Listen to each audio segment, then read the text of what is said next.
Salut tout le monde, c'est Trifouille. J'espère que vous allez bien. Avant de commencer la vidéo, je tiens à vous remercier pour tous vos retours positifs. Je sens que vous êtes de plus en plus nombreux à soutenir la chaîne, alors merci. C'est parti pour cette vidéo en lien avec la guerre actuelle d'Onigashima, plus particulièrement sur Jess Drake. Jess Drake est au service de Kaido depuis son entrée dans le Nouveau Monde. Mais au chapitre 956, Oda nous montre la véritable nature de Drake, il est commandant des Swords, une unité secrète de la marine. Alors que la guerre d'Onigashima a débuté, la dernière apparition de Drake remonte au chapitre 979, soit avant le début de l'agitation. Par conséquent, où est Drake? Il appelle du renfort, le SSG arrive sur l'île du démon.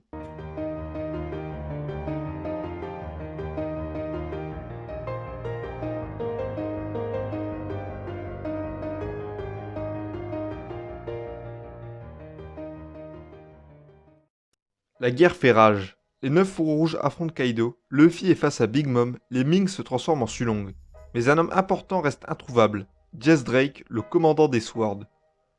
Lors d'un entretien, Oda a affirmé que Marineford serait de la pisse face à la guerre d'Onigashima. J'imagine alors une guerre totale où il n'y aurait pas deux camps, mais trois. Le troisième serait donc la marine. Or, Akainu est contre une intervention de la marine à Wano depuis le départ, qu'il va réaffirmer au chapitre 957. Cependant, la marine est bien présente à Wano par l'intermédiaire de Jess Drake. En tant que commandant des Swords, il dirige cette unité secrète dont Akainu ignore l'existence. Lors de ma vidéo sur les trois amiraux, j'indique que cet ordre est opposé à la justice absolue.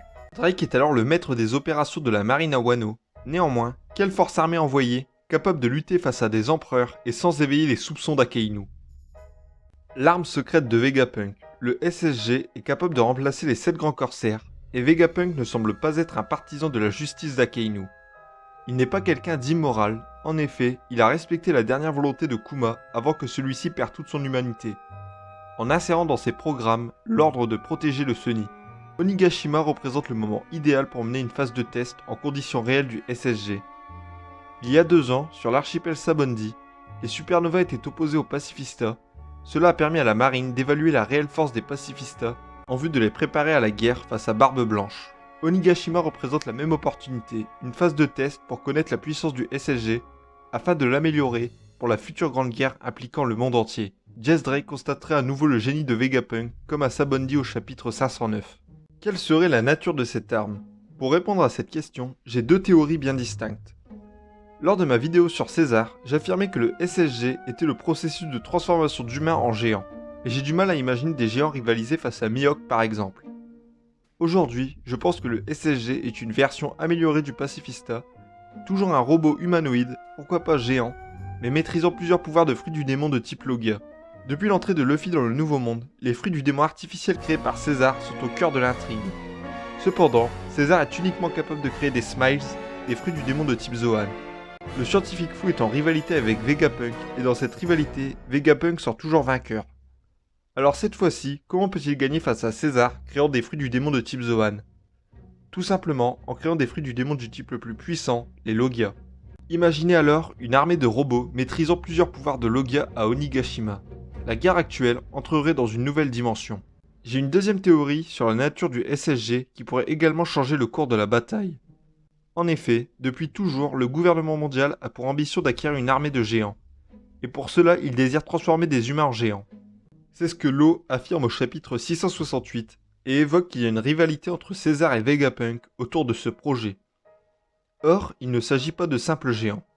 Sur cette case, derrière Law, on aperçoit quelque chose de titanesque avec des cornes. C'est le légendaire Oz.